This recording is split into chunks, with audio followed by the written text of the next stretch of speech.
Well, hey, 4th through 5th grade small group leaders, first of all, thank you guys for all that you do. I don't know if you know this or not, but 4th and 5th grade is really like the most important time when we have kids back here, because this is the time they stop coming back and hanging out. So the kids that you have in your group, man, it is so important that you have them engaged. It is so important that you're showing them what it looks like to have fun in church. So I just want to encourage you and also remind you that what you're doing is super important, and keep up the great work. So what we've been doing is walking through our small group guides for every week. So I'm going to take a second and walk through this weekend's small group guide. We're in our series Rewind. We've still been talking about kindness. Last weekend we talked about being kind to our friends and family, and this weekend we're talking about being kind to people who are overlooked. So that's kind of our direction we're headed today. We really want every kid to understand that there are overlooked people in your life every day, and we're asking God to give us opportunities to be kind to those people. So we're going to walk through our small group guide really quick, and then we'll go from there. The first activity we have for this week is just a fun game. If you've ever played Four Corners before, this is very similar to that. If you have hula hoops at your campus, you're going to set up 3 hula hoops.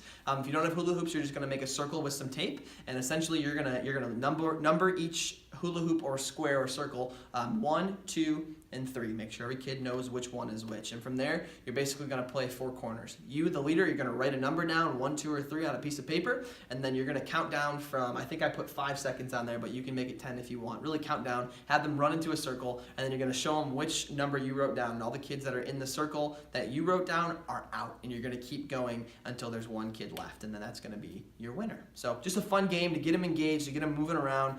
We really want these kids to have fun. So that's the first part of the small group guide. The second part are some discussion questions based off of a verse. You're going to have them open up. It's a verse in Hebrews. It's on the small group guide. Open that up, dive into the verse. There's some questions to talk about within that verse. Really get them thinking about how they can put themselves into the verse. A lot of the verse, I think it talks about you and we. There's a part in the small group guide that even says, have them take a second and replace those words with I to make it personal for them. So have them take a second, do that. If you have 1 Bible in your group, have them pass it around. Let 2 or 3 kids read that verse so they really understand what it's talking about. There's some words in the small group guide, but you really want them to grasp what it looks like to take that verse and make it your own, to be kind to others, to people who are overlooked. And then the last activity, there's some more discussion questions to get them talking about what it looks like to be kind to people who are overlooked. And then the last part is prayer. For the prayer part, you're going to need a ball in your group. It doesn't matter what that ball is, really. It's just something to throw around. Whoever has the ball in their hand has an opportunity to pray. I would encourage kids, if they don't want to pray and they feel kind of scared to, just tell them to pray a short prayer. If they don't want to pray at all, they can just pass it on to the next person.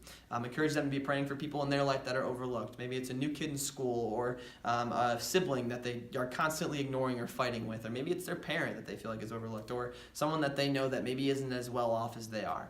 We want to really identify who those people are that are overlooked in our life, and we're going to be praying for them in our small groups. Cool, guys. Again, remember, fun is so important. We got to make sure these kids are having fun. If you're doing one of these activities and you're like, man, this is not going anywhere, wrap it up, make sure they all know the bottom line, and then have fun. That is super important when we're doing that. So awesome. Have a great week, guys. Thanks for all you do. Appreciate you.